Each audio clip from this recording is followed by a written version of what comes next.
everyone. Welcome to Recalling the Adventure, where we take our entrepreneurs back to where they began and recall how their adventures got started. Today, we have with us the founder of DronaMaps, Ayushi Mishra. She completed her undergraduate degree in biomedical engineering from Sri GS Institute of Technology and Science, and then completed her master's in engineering management with a technical concentration in biomaterials from Johns Hopkins University.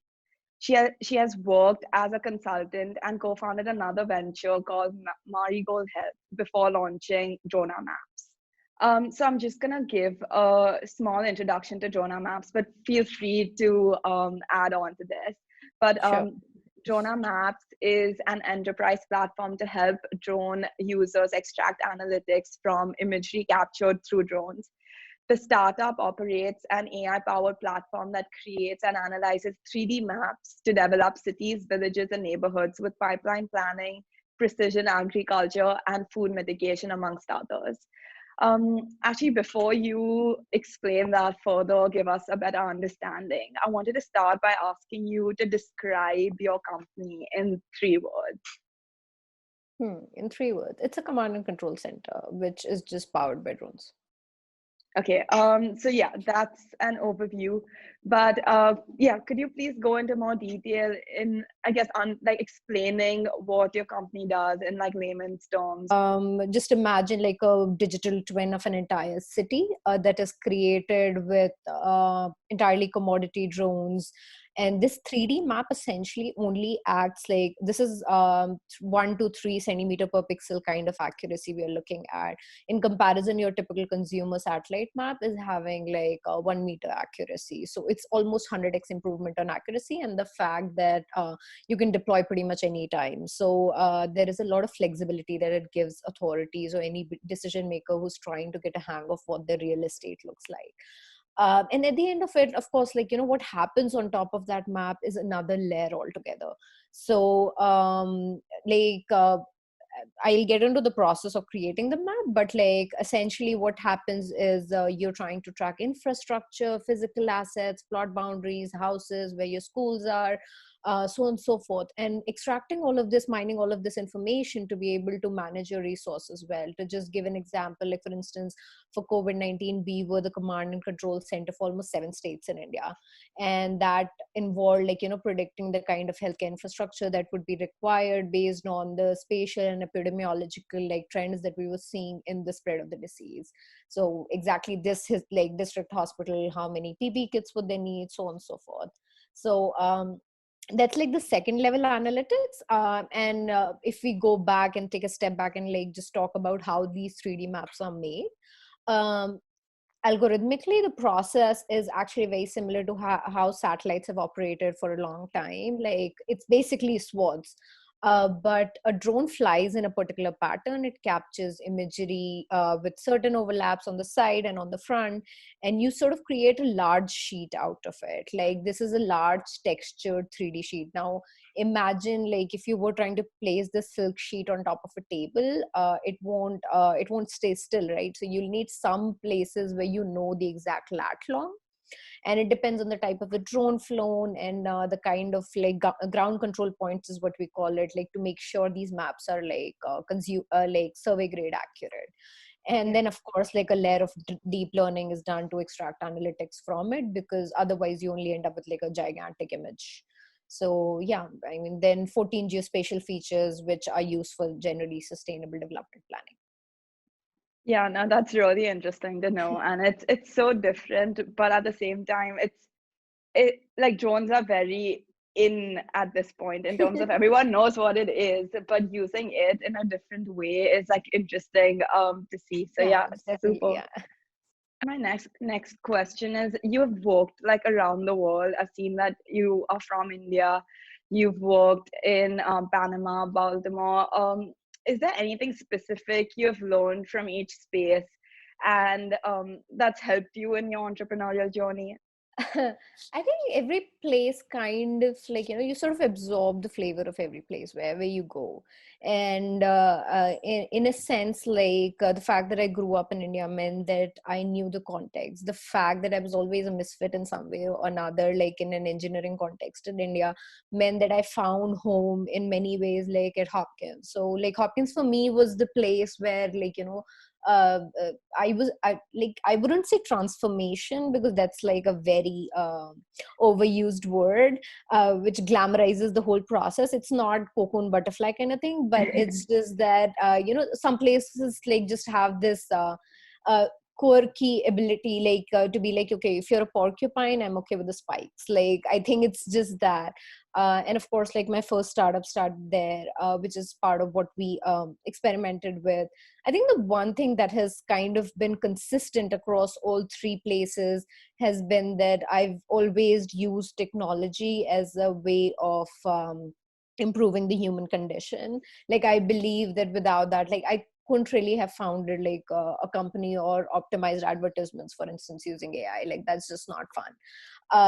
But at the same time, like the one thing that was consistent in terms of experience was that just staying close to the roots, getting a hang of like how the places function, but at the same time being able to traverse that gap between like emerging technology and all like, as you said, right, it's in right now. So all the vogue words we talk about in technology and like consulting companies make like PowerPoints about, just making that like bridging the divide, like what exactly does it mean to apply these things. Yeah, no, fair enough. You mentioned your previous startup. Could you elaborate a bit more on that, what that was about? And how did that help you create DronaMaps? Did you learn anything? Was there something you did not repeat when you started your next company? So my first startup was this mobile platform for peer support and therapy. It is enabled with AI, and the intention is to scale like therapy with by providing an additional layer of natural language processing that kind of detects if there is negative sentiment, like enables human intervention if somebody has like any intention of self harm, that kind of stuff. So that's how we started, and of course the cause was very close to my heart, and I was like, okay, this sounds interesting, I'm going to start like working on this. And one of the takeaways that I had was actually two things. One is that you don't actually ever start on a journey by knowing the end, Yeah. like particularly a journey where not many people have walked before, right? Like it's the road less traveled, as Frost would have said. So you don't really know how it ends. But at the same time, what you can do is actually, like in tech we call it minimum viable product. Like at each point of time you create an iteration that works, and then you essentially like make it better, like in a cyclical manner, like keep on iterating. And that I think was the basic skill that I understood at that point of time, that you just like start with whatever you have, and like even if it's like a pencil and paper drawing, and then move on to like, okay, I didn't know Sketch at that point of time. I had no tools on how to do user interface or UX. I was like, people do entire degrees in this stuff, like I have no clue where to start. So but then yeah, you sort of back reverse engineer, you understand what it's about, like you read up a little bit. And since we couldn't hire anything, see, other thing is that startups, no matter where they are in the world, like they always work with minimum resources. So that's another thing, like there is that, like, normally people have this fear that what would happen, how would we handle things. It's usually like, if you have nothing to lose, what else is there? So you might as well try this out. So I think that is the second thing. Yeah, no, that's interesting. But what was one thing that you did not repeat in DronaMaps? I did not linger as much. Decisions that happened just like that. And part of it was like learning from the last startup. It was just like, just do it, test it out, we'll Yes. see. Yeah, no, that's interesting because I think like when you start out, it's easy to question or delay the process. But I guess like the key to a successful one is to just do it and like see where it goes. Yeah, I think like all perfectionists, right? Like everybody Yeah. has this tendency to be like, okay, we are going to think it out. Like the product is not ready for testing yet. We only have one chance. And all of those things are true. But at the same time, are they really, right? Like, I mean, you sort of have to constant, because no matter what you do, it's never going to be perfect. And just this understanding, just throw it out there, see what, like, the universe throws back at you, is kind of like, I mean, I would say temperance here as well. I mean, not necessarily like be completely half-baked, like there has to be Yeah. attention to detail, but nonetheless, I think it's worth like having people's opinions and feedback immediately. Okay, yeah, that's amazing to hear. And what's your most unexpected accomplishment so far? I don't know. I mean, I guess like if we were to talk work, there would be quite a few, but I wouldn't say entirely unexpected. Like, but if we are not talking work, then I guess like then there is the fact that I managed to compile like sort of all because initially like I had to travel to a whole bunch of places. So I was taking a lot of these photographs that I compiled in a tiny book with all the poetry in one place. So I was very proud of that. Like it's never like nobody's ever seen it, but I was just super proud. But yeah, I think the more worldly side of it would be, I guess, Forbes 30 under 30, the Vogue like mention, the Vogue feature as well. I think Vogue feature kind of did take me for like by surprise, because I was not really in an industry which well Yeah. Vogue traditionally like focuses on. So it's not exactly glamorous. And I think like but apart from that, there is like a bunch of like good things that happened, particularly last year.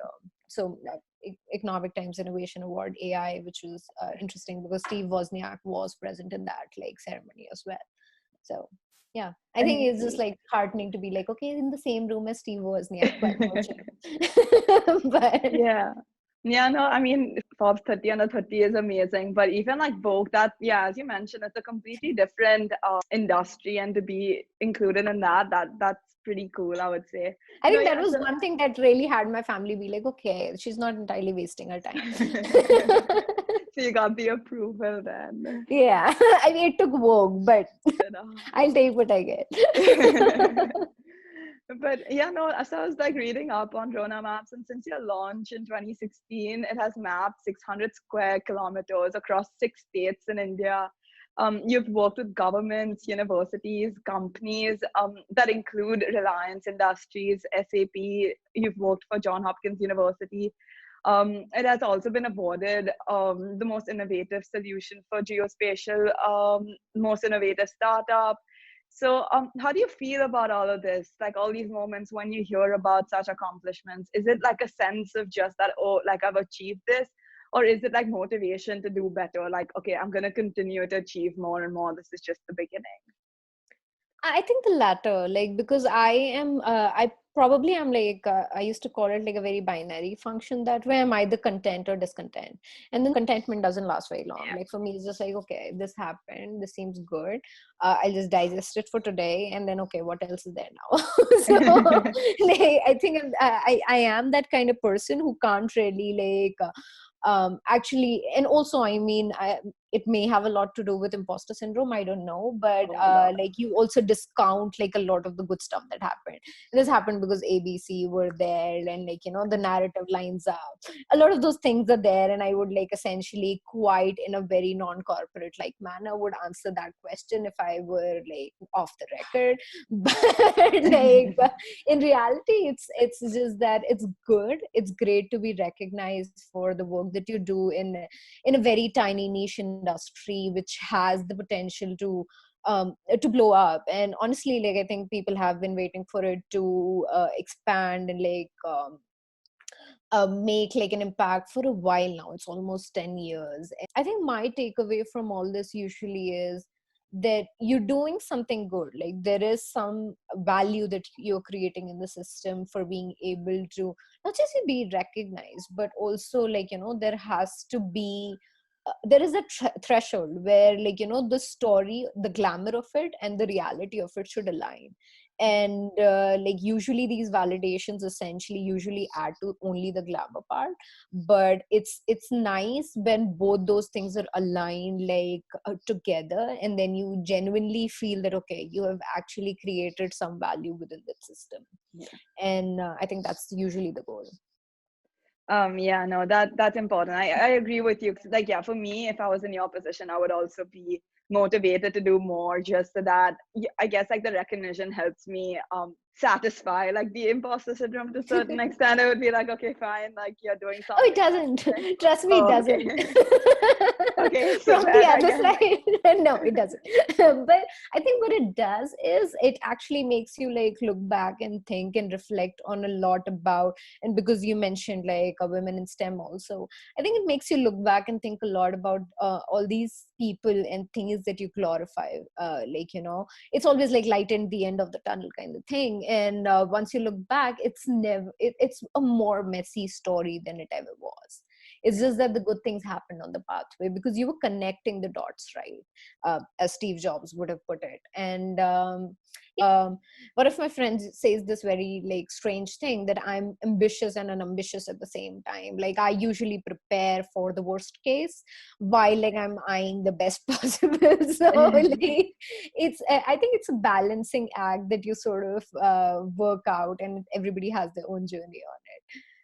Yeah, no, I really relate to that code. That makes like a lot of sense because yeah, I'm that kind of person. I need to prepare for the worst case, but I'm hoping for the best case to work out. So yeah, no, that's definitely the thing. And you mentioned the women in STEM as well, and yeah, we discussed this a little before the call. But what is how was your journey in that? Did you have did you think it was harder than what an average person goes through?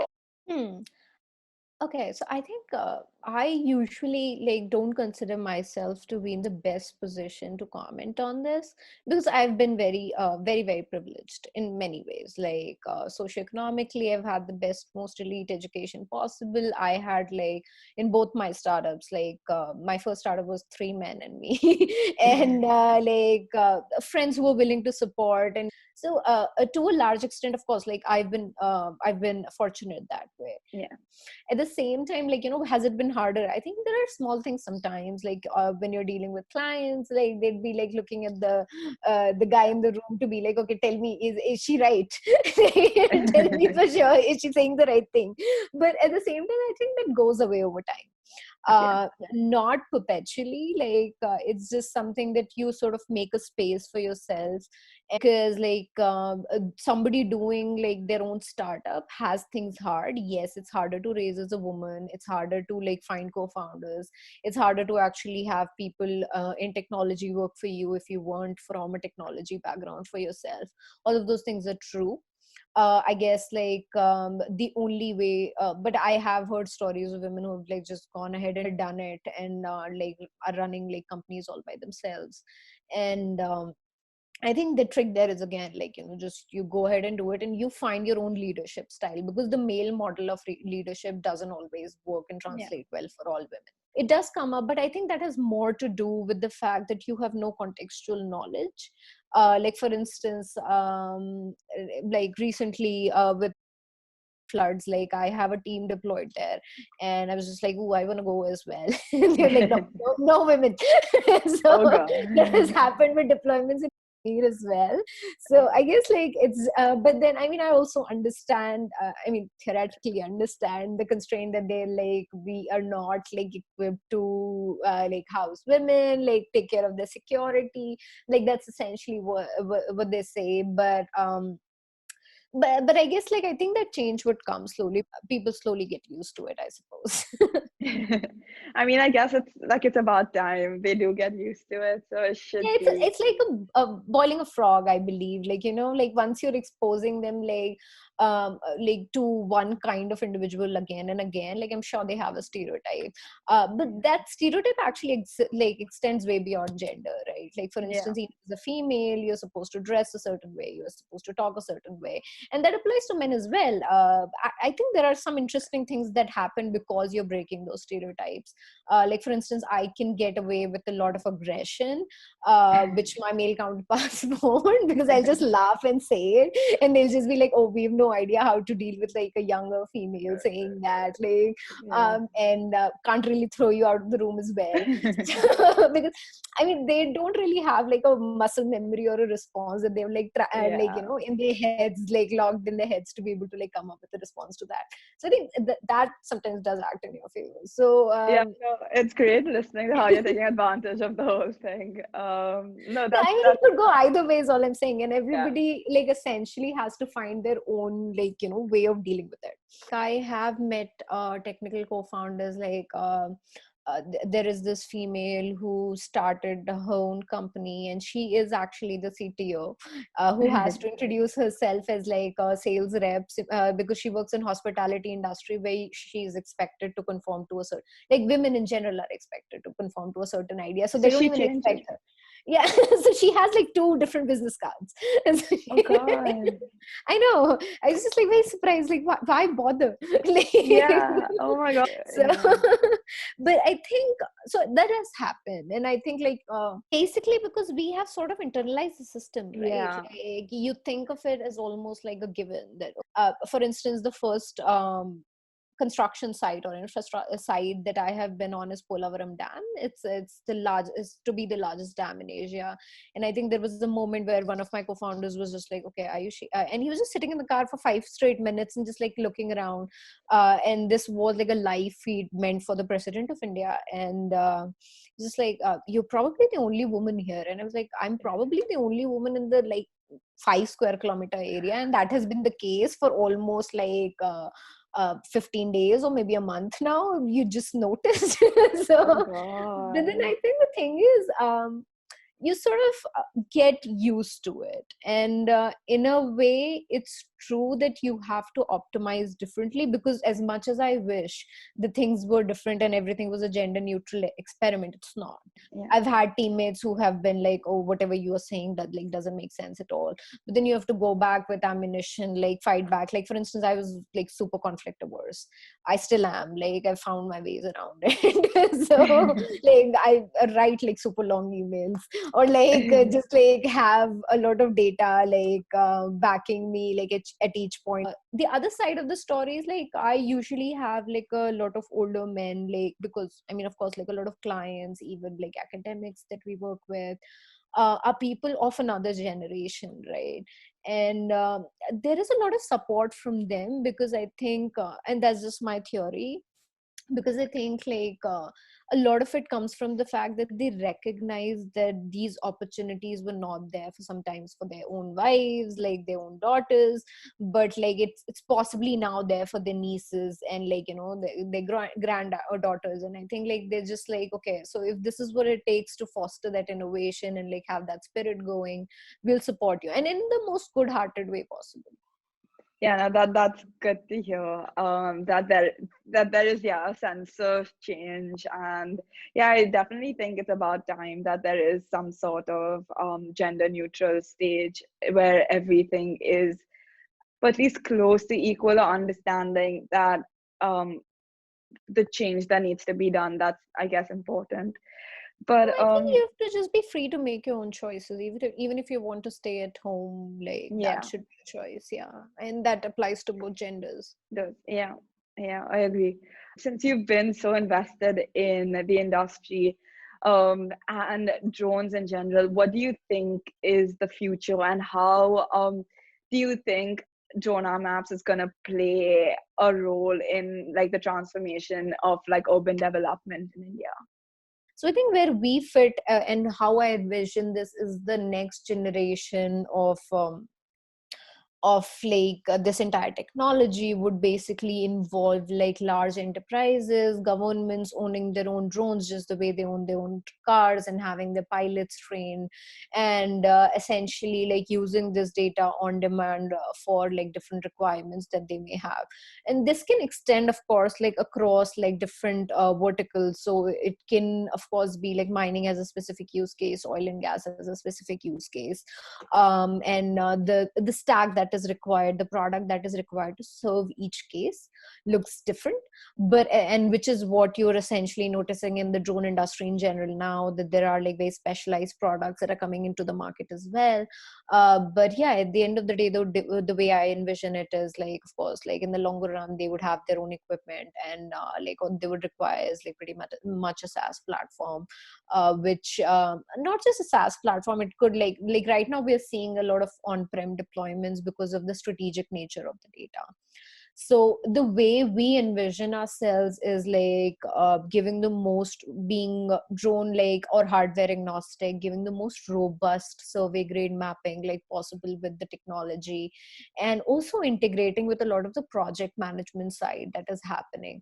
Because we fervently believe that if drone technology like remains a separate platform and or a separate input of data, it would never really be fully adopted until unless like it integrates with the existing work processes. And which is where like all these companies like SAP come in, where like they are actually part of the usual workings of a lot of organizations, and we embed with them.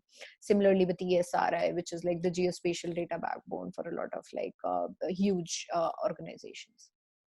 Yeah, I know. I guess like another add-on question would be that where do you think privacy and data go together? Um, I know like a lot of people have spoken about how like, it's not like it doesn't necessarily, because it is in the air, like you aren't taking consent of every person that can be part of the thing. What's your take on that? This involves a whole lot of range of permissions across the, like starting from your flight permissions to areas that are particularly controlled, where you cannot actually collect data, negative spaces. And I think pretty recently there came a guideline for what kind of geospatial data can be collected in India, and how it can be stored. Like kind of need to make sure that like the access to data is more controlled than actually like having it available across the board. But the existence of it is important for being able to like make decisions. So the last segment of this series is generally we do a rapid fire with all our founders. So I have a few questions, but you have like 3 seconds to answer them. I'll get started on it. How many all-nighters did you pull in your first year of DronaMaps? Oh my God, all of them. 365. Did you ever question whether it was worth it? Always. Really? Yeah. I think Uh, always. And if the answer is, and it's healthy to yeah, actually question. And then if the answer is yes, then you wage forward. fair enough. Yeah. One word to describe your emotion when you launched. A lot of trepidation and anxiety. Like, because I mean the industry was not formed, it was all over the place, we were trying to figure out our niche in it, so everything was up in the air. Weirdest place you've worked from? Oh, there would be quite a few. I worked from a sleeping bag, a farm, like moving cars perpetually. So quite a few places. Emotion when you first fired someone? Oh, this one's hard. Um, I think it was more apologetic for the reason that I believe that I wasn't as good a leader as I thought I would. Like I could mold young talent. At the same time, I mean, I also saw that we made our mistakes in actually hiring. There was an expectation mismatch, and I think we should have detected it sooner.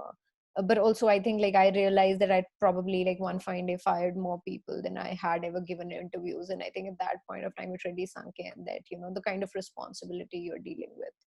Yeah. Yeah, and of course like a lot of people have obligations, so do we, and it's human. And it's also like But I think the takeaway usually is that the actual organism for the health of everybody else who survives, right? Like it's a very evolutionary thing that the company Yeah. has to survive. What is your biggest weakness? I hate confrontations. Same. How many enemies did you make in the process? At least 5 that I can think of, but I'm sure there are more. Which hobby did DronaMaps skill? Painting, to a large extent, it helped photography because it required less equipment. No, I definitely, like you mentioned that you have a lot of photography saved up. I think you should definitely show that to more people. And yeah. Oh, it's there on my Instagram, Half Baked Clay. You could just check it out. I should No, do yeah, a like follow and definitely. subscribe also. Books or podcasts? Books. I am not a big fan of like audio. iPad or notebook? iPad. Favorite social media? Changes with time. Currently Instagram because it has good photography content. That concludes our final segment. Thank you so much. Would you like to leave our audience with a small thought? I think the only thing I would tell anybody is like, the only thing that holds you back, and in the most cliched sense of it, I think people are right when they say it's yourself.